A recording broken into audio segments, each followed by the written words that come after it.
Squeeze it out. Last.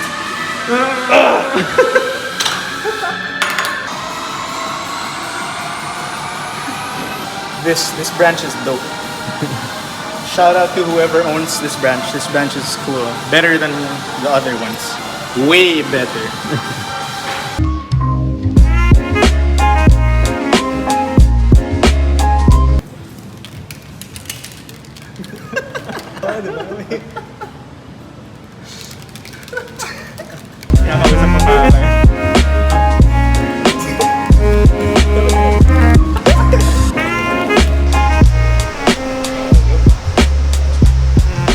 What's up, plantitos and plantitas?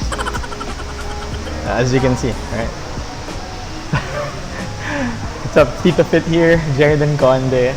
If you are new to this channel, please consider subscribing if you are into health, fitness, and living your best life just like a perfect Tito and Tita. Okay, maybe not perfect, but striving to be better. Okay, so today we're going to talk about the difference between CrossFit and bodybuilding, or physique training if you don't want bodybuilding, since there's a stigma of, you know, some of those drugged up steroid monsters, okay, or training for aesthetics or certain look, as opposed to CrossFit or certain types of functional training. Now, for argument's sake, let's do CrossFit since it is the more popular form of training as compared to functional training, which could mean anything from sport-specific conditioning, training just to be supposedly functional. If you've seen them, the ones with the... Okay, not a fan. Anyway, the main difference, if you ask me, is in the intent. So with bodybuilding or physique training, you're actually training to look better, to look strong. Not necessarily to be strong, but to look really strong, because the stigma of having really nice muscles and have, you know, really ripped abs gives you that impression of strength. Whenever you see a guy with really broad shoulders, jacked abs, automatically you think he's strong or she's strong. But have you ever seen them lift anything heavy? Maybe never. Okay, have you ever seen them lift a heavy object off the floor onto their shoulders and over and then run? So that's not the goal of bodybuilding. The goal is to look a certain way. That's why it's called aesthetics.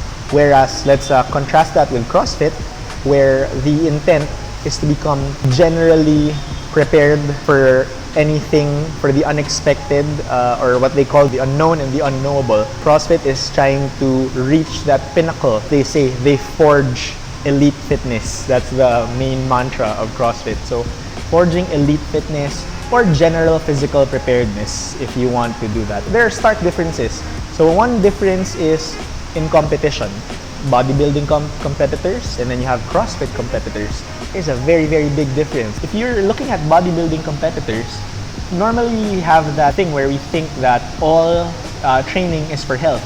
But what we don't know is that these guys, on the day of competition, are probably the most unhealthy people. Some of them are on the brink of death. Look up Andreas Munzer. Yeah. All you haters out there who think that I don't know my shit. Okay, I know my shit. Okay, so look up Andreas Munzer. He died right after the competition. That's how bad it is. Why did he die? Severe dehydration that caused a heart attack.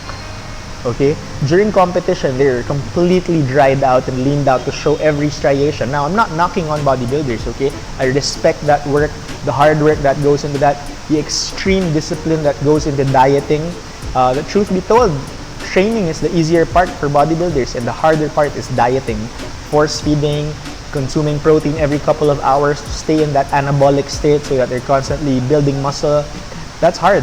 Not to mention, in competition for bodybuilding, let's just say it, you know, there are channels dedicated to calling people natty or not, natural or not. So most bodybuilding competitions are not tested for performance enhancing drugs or PEDs. And a lot of these bodybuilders, local bodybuilders included, even YouTubers, some YouTubers you'll see, completely, my gosh, if the Pidea was looking for drugged up on steroids, if that was only a banned drug for daily life, these guys would test off the charts. And I'm not gonna name anyone or anything, but That's normal. It's just unspoken of, but it's normal. I came from a background where I worked with a lot of bodybuilders. I managed a lot of bodybuilders. I know how it goes. Whereas with CrossFit, the elite of competition, there are also some use of PEDs. Some people have been banned for life, even competing from CrossFit. But the drug use there for performance versus the drug use for aesthetics are very different. With the drug use for performance, for like capacity, functional capacity, you have certain SARMs or selective androgen receptor modulators. Some of them also take something that increases their red blood cell count so that they can take in more oxygen. Again, increase your VO2 max, work capacity. I'd say they're not as dangerous as the bodybuilding drugs, because the bodybuilding drugs, they can cause anything from heart attacks. If for the oral type of steroids or anabolic steroids, there's a very real risk of liver damage. Normally, after like a cycle, they will take some post-cycle therapy to combat some of these side effects. The really good ones, the professionals in the US, are actually supervised by doctors when they do this. So don't try at home, don't try alone. And then on the CrossFit side, the drugs used are not as heavy, not as hard on the liver, not as hard on the heart, because actually they want to increase the capacity of the heart to pump out blood and take in blood back in, to perform better, to run faster and longer, because in CrossFit you combine lifting, running, gymnastics all together. In my opinion, that's what makes it so beautiful, because it's a true test of functional capacity. Whereas in bodybuilding, you want to really look good. It's all about looking good, looking a certain way, and there are the main differences. Now, let's skip to something that's a little bit more reachable, because not everyone can compete in bodybuilding or CrossFit at a high level. So on the base, let's see on the gym level, what you'll see at the regular box where CrossFit trainees train, and then at a regular gym where bodybuilding enthusiasts, not necessarily competitors, train. They're both healthy, if you ask me, as long as there is no, they don't have any reason to use any of these drugs. So for the general part, whatever they're doing, they're both healthy, both good for their body. With CrossFit, like we said, you want to be more efficient in recruiting certain muscles to perform the work. Whereas with bodybuilding, it's the complete opposite. You would really want to bring out certain muscles. Let's say if you want to improve the look of your shoulders, bodybuilding is for you. Isolation is for you. Feeling the muscle. It's about actually stimulating the muscle to grow. Whereas with CrossFit, it's not about stimulating a certain muscle to grow. It's about completing a task. It's completing the work. A common workout is Fran. 21, 15, 9 reps of thrusters and then pull-ups. So it's not about feeling the muscles, it's about doing it as efficiently as possible, as fast as possible, with still decent form. And the bodybuilders who knock on the butterfly pull-ups, I guarantee they can't do it. Let them try it. I guarantee it. They cannot do it. The butterfly pull-up is a skill that takes months to master. CrossFitters do strict pull-ups too. It's just that the butterfly pull-up has a very efficient cycling time and it increases the capacity.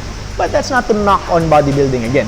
With bodybuilding, they're gonna do their pull-ups and they're not going to lock out necessarily, because at that bottom position, sometimes some bodybuilders will say they're going to lose the tension in the muscle, because it's about feeling the muscle and feeling that tension for it to stimulate it to grow. How to grow? Of course, through diet. You're gonna take in their protein, stuff like that. At the base level, you're both training for health and fitness. Okay? Although very different interpretations of it. If you ask me, there's not one that's better than the other. Maybe on a functional side, if you want to be a little bit more mobile, I'd prefer CrossFit.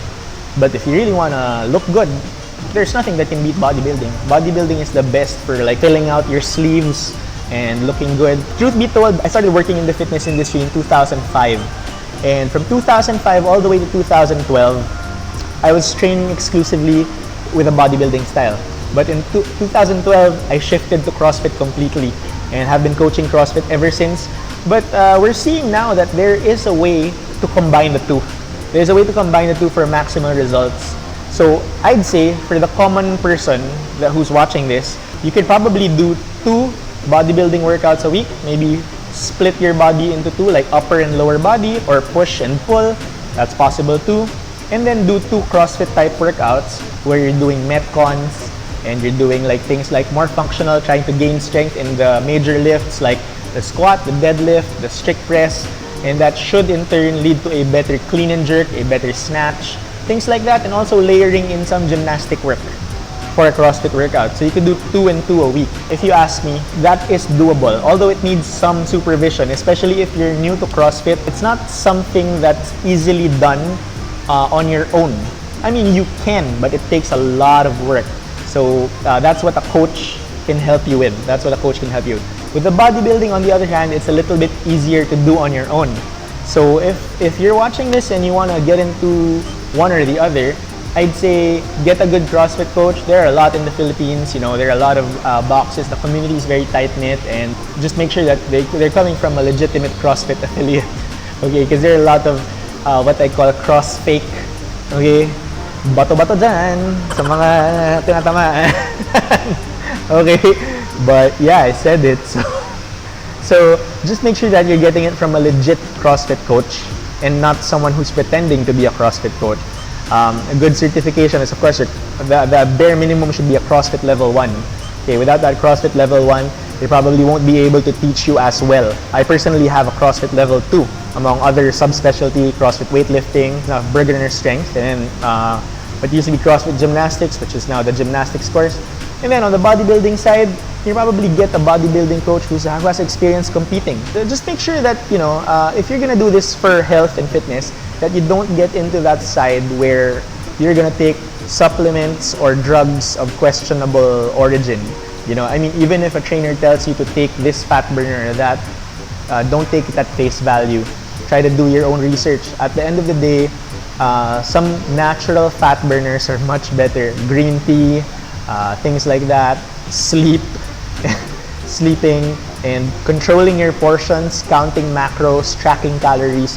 These are better long-term strategies for losing fat than, like, say, synthetic fat burners with a chemical shitstorm of things that you don't want your liver to deal with in the long run. Let me know if you guys have any questions about the difference between bodybuilding and CrossFit. Was that a good explanation for you? Did you learn much? Let us know in the comments down below. Do you like videos like this? And by the way, we just worked out, and if you've been following our saga, this was a much better experience than our previous video where we got asked to leave. This was really good. It's the same brand of fitness center, by the way. Still Anytime Fitness, but like I said, they're franchises. They're run a little bit differently. I'm trying to find a way to transfer my membership. I don't want to give money to a branch that I don't trust, you know, where I get a bad experience or not treated like I want to be treated, like a proper customer. A lot of people in the fitness industry always forget. This is my tip to you. Customer service. You want to enhance a customer experience. That is the #1 thing. If you're a trainer and you're watching this, I don't care how good you are. You're not gonna keep clients if you don't have proper customer service. That's what is #1, your customer service. And at the end of the day, it's how your customers feel, how your clients feel at the end of the day, that will determine whether they stay with you or whether they vote with their money elsewhere. So, titos and titas, I hope you like that. If you haven't yet, don't forget to subscribe. And what are you doing not liking this video? Okay? Kanina ka pa nanonood, like mo na yan, okay? Sirain mo na yan. Gawin mo blue, please. Alright? So, thank you very much. See you next time.